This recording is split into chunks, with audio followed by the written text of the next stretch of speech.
오늘은 여러분들과 함께 4차 산업혁명과 포스트 휴먼이라는 제목으로 함께 수업을 하려고 합니다.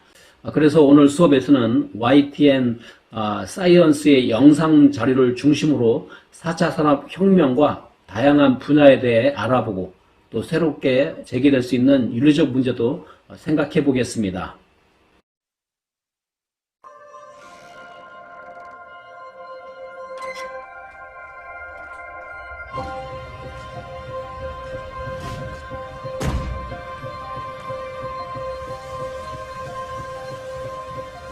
Does it bother you that I'm not completely human? You are the most human person I have ever met. Didn't I tell you to be home before dark? I just lost track of time. Alita, You have to be responsible. You are someone very special. Hey, kid. Not just a teenage girl. Hey, what's your problem? You can't remember. What do you mean? Doc found you in the scrapyard.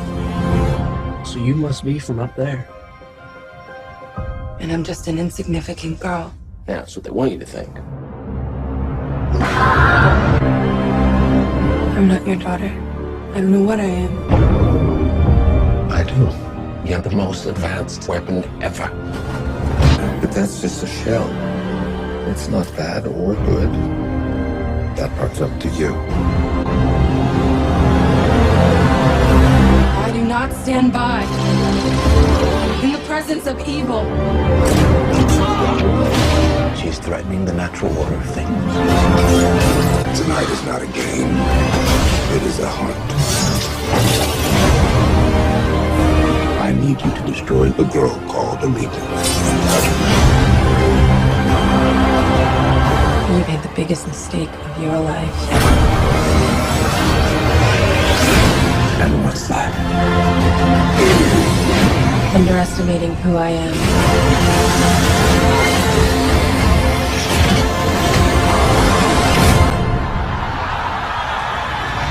과거 알리타 배틀엔젤의 개봉을 앞두고 나온 예고 영상이었습니다.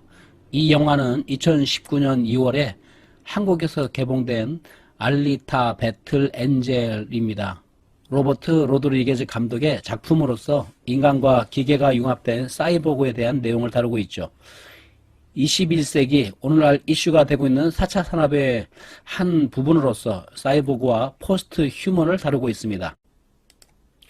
먼저 4차 산업혁명에 대해서 알아보기 전에 1차부터 시작된 산업혁명이 어떤 과정을 거쳐서 4차 산업혁명에까지 이르고 있는지 그 역사를 영상으로 먼저 만나보시겠습니다.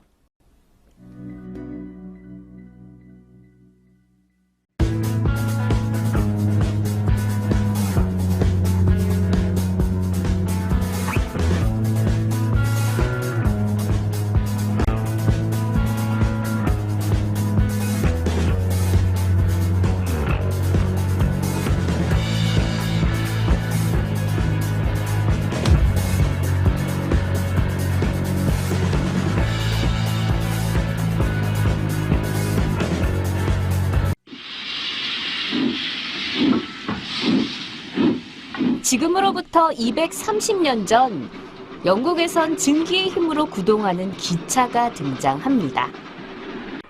증기기관차의 출현은 시대의 변혁을 알리는 신호탄이었죠. 사람이 직접 물건을 생산하는 수공업의 시대가 막을 내리고 기계가 빠른 속도로 물건을 만들어내는 공업의 시대가 도래한 것입니다. 사람들은 이때를 1차 산업혁명의 시대라고 이름지었죠.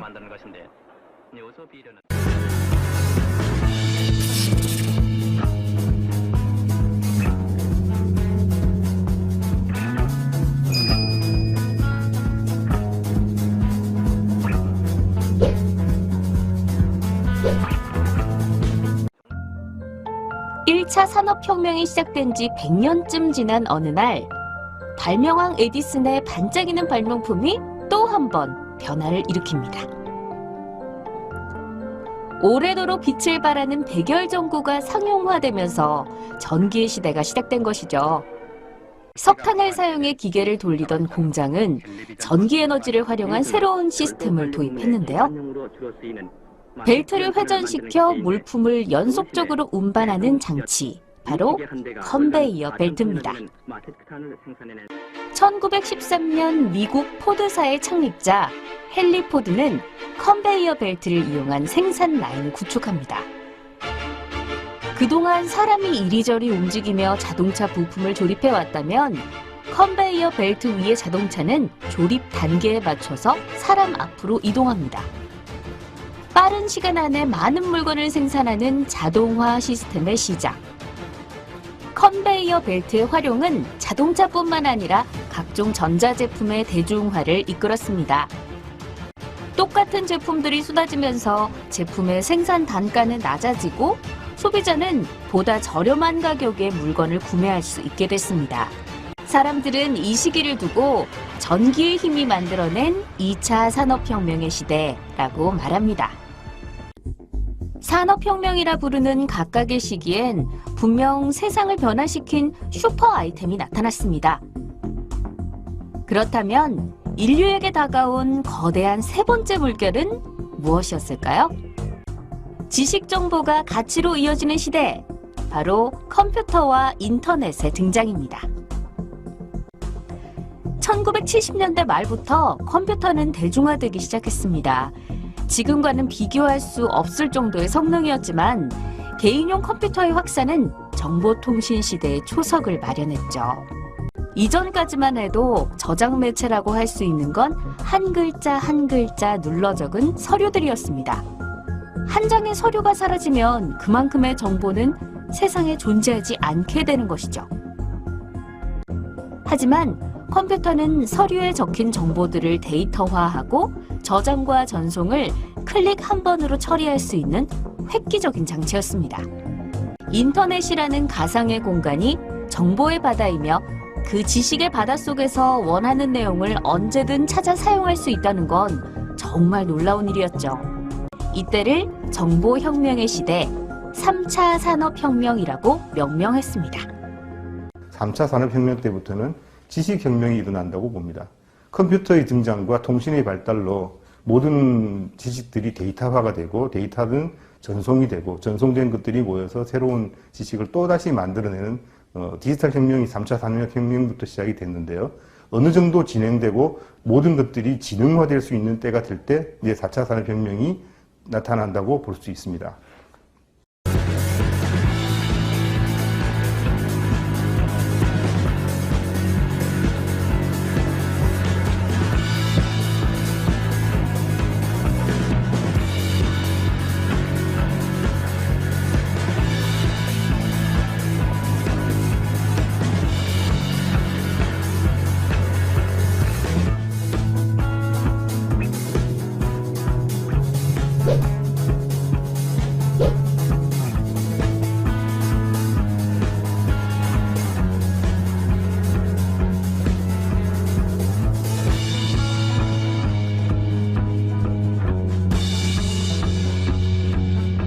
인류에게 다가온 네 번째 물결, 4차 산업혁명을 한마디로 표현하기란 조금 어려울지도 모릅니다.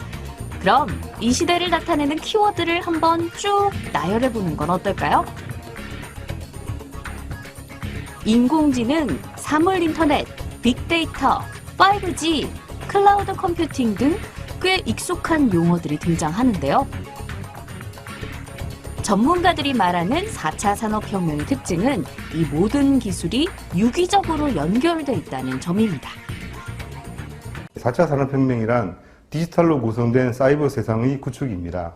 4차 산업은 기술 간의 융합을 통해서 업종 간 또는 산업 간 영역이 무너지는 변화다. 사실 모든 것이 연결되고 진행화되는, 그러니까 초연결, 초지능의 결과적인 관점에서 봤을 때 탈경계, 경계가 허물어지는 현상이거든요. 통신망으로 모든 것이 연결되며 각 산업과 기술의 경계가 사라지는 융합 현상. 그것이 4차 산업혁명에서 이뤄진 커다란 변화죠. 4차 산업혁명이라는 용어는 2016년 1월 스위스의 다보스에서 열린 세계 경제 포럼에서 클라우스 슈밥에 의해서 대중화된 말입니다. 다보스 포럼의 회장 클라우스 슈밥은 포럼의 주제에 대해서 이렇게 정의했습니다. 4차 산업혁명의 핵심은 디지털, 물리적, 생물학적 경계가 없어지면서 기술이 융합되는 것이다 라고 말이죠. 4차 혁명의 다양한 분야를 살펴보도록 하겠습니다. 4차 산업혁명의 시작점에선 오늘날 우리는 인공지능, 로봇, 산물인터넷, 빅데이터 기술을 통해 현실과 가상이 통합되는 것을 보고 있고 자율주행 자동차, 유전자 혁명, 3D 프린팅 등의 기술을 맛보고 있습니다. 이제 이러한 부분들에 대해서 간략하게 살펴보도록 하겠는데요. 먼저 사물 인터넷에 대해서 알아보도록 하겠습니다. 4차 산업혁명의 슈퍼 아이템이 모든 경계를 허무는 기술의 융합이라면 이를 뒷받침할 핵심 요소들이 필요한데요. 그중 하나가 바로 사물 인터넷입니다. 사물 인터넷이 본격적으로 활성화되는 시점이 4차 산업혁명이 시작된 어떤 시점이라고 봅니다. 인터넷 오브 띵스, 이를 줄여서 IoT라고 하는 사물 인터넷. 인터넷이 연결된 환경에서 센서를 지닌 사물들이 서로 소통하는 기술을 의미합니다. 그렇다면 지능을 지닌 사물이란 우리의 손에서 한시도 떼지 못하는 휴대폰입니다. 스마트폰 보급률 세계 1위를 차지하고 있는 우리나라의 경우 사물 인터넷 환경을 구축할 수 있는 최적의 조건을 갖추고 있죠. 우리의 세상을 사이버 세상으로 투영해서 보기 위해서는 현재 있는 모든 사물들이 실제 데이터화되어서 사이버 세상으로 구성이 되어야 됩니다. 이때 많은 역할들을 할 수 있는 게 사물 인터넷이고 우리가 가지고 있는 모든 사물들이 통신을 하고 데이터를 만들어내고 이것이 데이터화되어서 지능화될 수 있을 때 4차 산업혁명이 구현되기 때문에 이러한 연결의 역할을 하고 데이터 만드는 역할을 하는 것이 사물 인터넷의 역할이라고 볼 수 있습니다. 4차 산업혁명의 밑바탕에 사물 인터넷이 자리 잡고 있다면 근거리 무선 통신 기술의 중요성 또한 빼놓을 수 없습니다. 블루투스. 그 사전적 의미는 알지 못해도 무선 이어폰을 사용하는 이들이라면 어떤 기능을 하는지 잘 알 겁니다. 10m 안팎의 거리에서 저전력, 무선 연결이 필요할 때 사용하는 블루투스는 휴대폰과 노트북, 이어폰 등의 휴대기기들을 연결해주죠. 최근엔 블루투스 기반의 비콘 활용도가 커지고 있는데요. 비콘은 70m 이내의 무선 통신에 사용되는 장치로 전력 소모가 적고 실내에서 위치를 파악할 때 GPS보다 정확도가 높은 것이 특징입니다. 비콘을 활용하면 대형마트에서 결제를 하기 위해 줄을 설 필요가 없습니다. 물건이 담긴 쇼핑카트를 가지고 매장을 나가면 자동으로 결제가 되기 때문이죠. 이번엔 와이파이입니다. 블루투스보다 더 익숙한 이름인데요.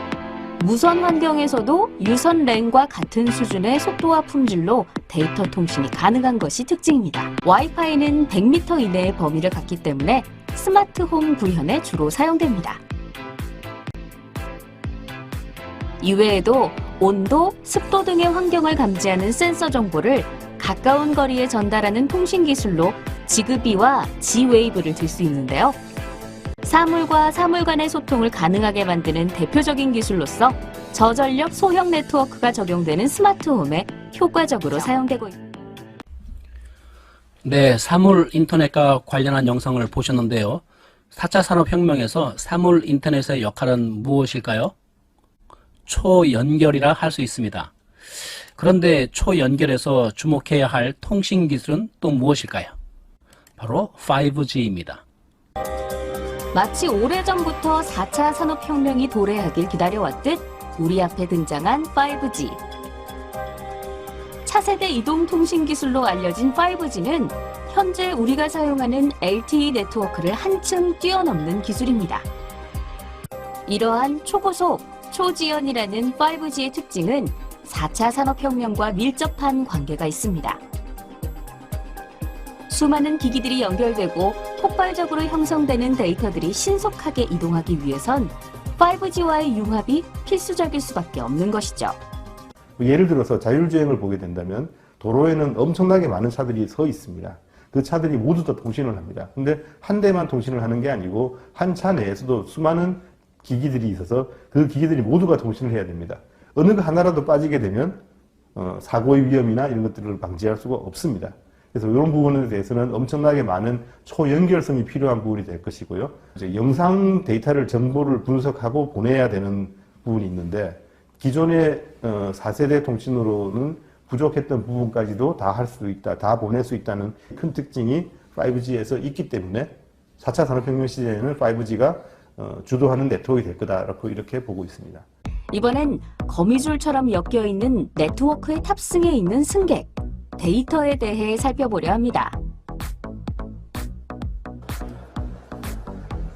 사물 인터넷을 통해 실시간 소통하는 사물들은 수많은 정보를 생성합니다. 1인당 5개의 디지털 기기가 연결돼 있을 때 전 세계 500억 개의 기기들이 서로 정보를 주고받을 수 있다고 하는데요. 이를 통해 형성되는 데이터 규모는 상상 그 이상일 겁니다. 사람들은 빅데이터라고 이름 지었습니다.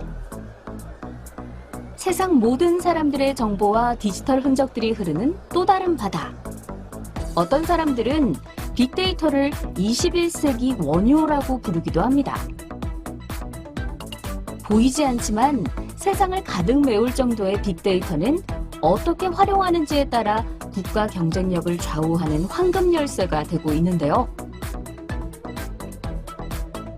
그 이유는 빅데이터를 활용해 통계를 만들고 그 결과에 따라 미래를 예측할 수 있기 때문입니다.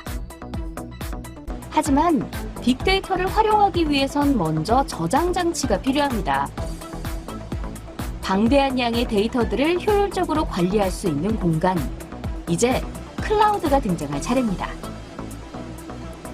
하늘 위에 떠있는 커다란 구름처럼 클라우드는 인터넷만 연결되면 언제든지 사용할 수 있는 가상의 데이터 센터인데요. 클라우드에 저장된 빅데이터는 분석 도구에 의해 맞춤 정보로 가공되며 정제된 데이터는 비로소 정보로서의 가치를 부여받게 되는 것이죠. 빅데이터 기술들이 각광받고 있는 이유가 다양한 영역에 중요한 양질의 그 정보들을 뿌려줘야 그 영역에서 그 정보를 활용해서 가치를 만들어낼 수가 있기 때문에 이제 혈액을 빅데이터 기술에 비유할 수 있다면은 어떤 뼈대를 갖추는 구조적인 부분은 클라우드 컴퓨팅이라고 할 수 있습니다. 기존에 우리가 그 서버에서 데이터들이 저장이 되고 활용이 되었다면은 최근 들어서는 이제 클라우드 컴퓨팅, 즉 클라우드 말 그대로 공중에 떠 있는 구름 같은 존재거든요. 그러니까 개인에게도 이 뒤에 이제 구름이 따라다니면서 데이터, 자신이 원하는 데이터들이 즉시에 바로 활용될 수 있게끔 되고 기업 영역도 마찬가지입니다. 네, 영상에서 보신 것처럼 사물 인터넷을 통해 초연결된 시대에 다양하게 주고받는 정보의 데이터 양이 상당하겠죠. 이를 빅데이터라고 합니다. 그리고 이런 빅데이터를 활용하기 위한 저장소가 클라우드이죠. 자, 이러한 4차 산업혁명의 기술들이 우리에게 주는 편리함과 이점들은 무엇이 있을까요? 초연결, 초지능으로 대표되는 4차 산업혁명이 우리의 삶 속으로 들어온다면 우리가 살아가는 일상 속 그 어디에서든 혁명의 바람을 느낄 수 있을 텐데요. 이미 그 변화는 시작되었습니다. 서로 연결되어 대화하는 가전기기들을 모니터링, 제어할 수 있는 스마트홈. 우리가 각종 가전기기를 직접 제어하지 않아도 기기들이 스스로 주변 환경을 인식하고 작동하는 건 4차 산업혁명의 핵심, IoT가 있기에 가능한 겁니다. 4차 산업혁명은 빅데이터를 이용해서 인공지능으로 미래를 예측하고 인간에게 편리성을 주는 기술이 되겠습니다. 가까이서 보면 우리 스마트폰에 인공지능이 들어가서 실시간 번역하고 우리 감정을 이해하고 우리의 보조 역할을 하게 될 텐데요. 그 외에도 텔레비전이라든가 에어컨이라든가 냉장고라든가 대부분의 가전제품에 들어갈 것 같습니다. 스마트홈에선 일상 속에 파고든 증강현실로 인해 오프라인 매장에 가지 않아도 앉은 자리에서 제품을 찬찬히 살펴볼 수 있습니다. 가상 쇼핑 중 마음에 드는 옷을 피팅해 볼 수도 있고요. 가구를 실제 공간에 가상으로 설치해 봄으로써 실감나는 인테리어 시뮬레이션을 할 수도 있습니다. 초연결 시대 4차 산업혁명이 선사한 꿀 같은 시간이죠.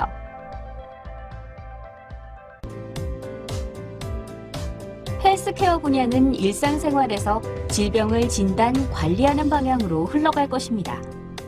옷을 입듯 웨어러블 디바이스를 착용하는 방법으로 말이죠. 의료진이 진료하거나 수술하는 현장에도 4차 산업혁명의 흔적을 발견할 수 있습니다. 인공지능을 활용해 암을 진단하거나 치료하는 건 이미 상용화 단계에 접어들었고요. 로봇이 의사를 대신해 수술하기도 합니다. 이로 인해 의사는 질병에 대한 자료를 찾는 시간을 덜 수 있을 뿐 아니라 업무의 과중을 줄일 수 있고 환자들은 좀 더 고차원적인 의료 서비스를 제공받을 수 있게 된 거죠. 미래에는 의료보건 분야, 환경 분야, 교통 분야, 그 다음에 배송, 여행, 금융, 주식 투자, 전 인간 생활에 깊숙이 침투할 것으로 봅니다. 그러니까 본질적으로 기술인 입장에서나 서비스 창출하는 입장 모두 4차 산업혁명의 인공지능 기술은 융합기술이다. 그렇게 보겠습니다. 그래서 그 기술 자체도 산업에 커다란 영향을 미치지만 그것이 파생되는 사회적인 서비스 분야, 신산업 자체가 굉장히 융합적이다. 이렇게 저는 생각합니다. 교육 분야에서는 본격적인 에듀테크 시대가 도래하고 있습니다. VR, AI 등 4차 산업혁명의 핵심 기술이 교육과 융합을 이루며 학생들이 사용하는 수업 교구에서부터 변화가 생기는 거죠. AR, VR, 홀로그램 등 실감형 콘텐츠를 다양한 교과목에 적용시킬 수 있는데요. 복잡한 실험도 VR 시뮬레이션을 통해 척척 진행하며 교과목에 대한 흥미를 유발할 수 있고 AI 선생님은 빅데이터를 기반으로 학습 내용, 수업 진도 등을 분석해 개인 맞춤형 수업을 진행하는데요. 학교에서 벗어나 언제 어디서든 학습할 수 있는 새로운 교육 패러다임을 제시한 4차 산업혁명. 새로운 기술들이 등장하면 새로운 기술에 대한 기회도 생겨나겠지만 기존의 기술들과 산업은 위기를 맞게 될 것입니다. 통신으로 인한 모든 것이 연결되는 세상에서 가장 큰 문제는 무엇일까요? 바로 보안이겠죠. 클라우드, 빅데이터 등에 보관된 다양한 정보들은 늘 해킹으로부터 위협을 받게 됩니다. 편리함을 주는 각종 도구를 의존하려는 것도 문제가 되겠죠. 디지털 도구에 지나치게 의존하다 보면 일상생활에 필요한 기본적인 정보마저 잊어버리는 디지털 침해로 인해 과거에 없던 고통에 빠질 수도 있습니다. 일자리의 경우도 기존의 많은 일자리가 사라지고 새로운 일자리가 늘어나게 될 것입니다. 이제 20년 안에 약사, 회계사, 변호사, 요리사 등 현재 직업의 47%가 사라지게 되고 대신 윤리기술 변호사, VR 디자이너, 데이터 분석가 등 무려 210개의 소프트웨어 관련 직종이 자리를 차지할 것으로 예상됩니다. 빠르게 다가온 4차 산업혁명 시대, 우리의 삶은 얼마나 달라졌나요? 또 얼마나 달라지게 될까요? 이 거대한 변화 속에서 우리가 놓쳐선 안 될 것은 무엇일까요? 우리는 인간 욕구의 가면, 인간 꿈의 산물, 감춰진 인간 욕구의 대상으로 여겨지는 4차 산업혁명의 신기술 속에서 로봇과 함께 살아야 합니다. 이것은 앞으로 변화된 미래의 모습이죠. 그럼에도 불구하고 로봇은 로봇이고 인간은 인간입니다. 어떤 특정 부분이 기계로 대체되더라도 우리는 인간입니다. 우리는 인간으로서 다르게 살아야 하는 것이죠. 참된 인간의 정체성은 무엇입니까? 이 문제는 인간의 사이보그화에서 가장 심각하게 제기되는 문제입니다. 인간의 삶의 질을 높이기 위해서 이루어지는 의수, 의족, 인공투석, 보청기, 인공장기 등의 싸이 보고화는 우리가 쉽게 수용할 수 있겠지만 USB와 같은 기억 장치를 우리 몸에 넣거나 또 빼거나 섹스 로봇을 포함해서 감성을 지니는 로봇과의 연애를 위해서 몸을 개조하거나 인간의 몸을 상품화하거나 군사적 능력을 높이기 위해서 유전자 조작과 같은 개조를 하는 것 등은 더 깊이 고려돼야 할 부분입니다. 특히 이런 문제는 하나님의 형상으로서의 인간이 지녀야만 하는 윤리적 책임성과 자기 욕망 중심의 죄성을 극복해야 하는 거룩의 문제가 제기됩니다. 이처럼 우리 앞에는 포스트 휴먼과 관련된 수많은 질문들이 남아 있습니다. 하지만 이런 질문들 가운데 기독교에서 가장 중요하게 말하는 인간의 정체성은 바로 하나님의 형상입니다. 하나님의 형상은 인간이 하나님께 의존적 존재라는 것을 말하는 것이죠. 하나님의 형상이 어떻게 해석되든지 상관없이 인간은 하나님과 연결된 부분이 제거된다면 존재의 의미가 사라진다는 말입니다. 인간은 육체적, 정신적, 관계적, 영적인 측면에서 하나님과 연결되어야만 합니다. 이런 측면에서 포스트 휴먼에 대한 중요한 기준이 제기될 수 있겠죠. 이런 하나님의 형상으로서 인간은 창조자 하나님, 구원자 하나님이라는 기준을 지니며 물질 만능주의 세상에서의 갈등과 투쟁이라는 진화론적 원리에서 벗어나 하나님 사랑과 이웃 사랑이라는 하나님 나라의 목적을 이루는 측면에서 포스트 휴먼과 로봇 문제도 접근해야 할 것입니다. 다시 말해서 인간에게는 로봇과 분명히 다른 창조자, 구원자 하나님으로부터 부여받은 하나님의 형상의 특별한 본질을 바탕으로 로봇과의 공존 속에서 삶을 살아가야 할 것입니다.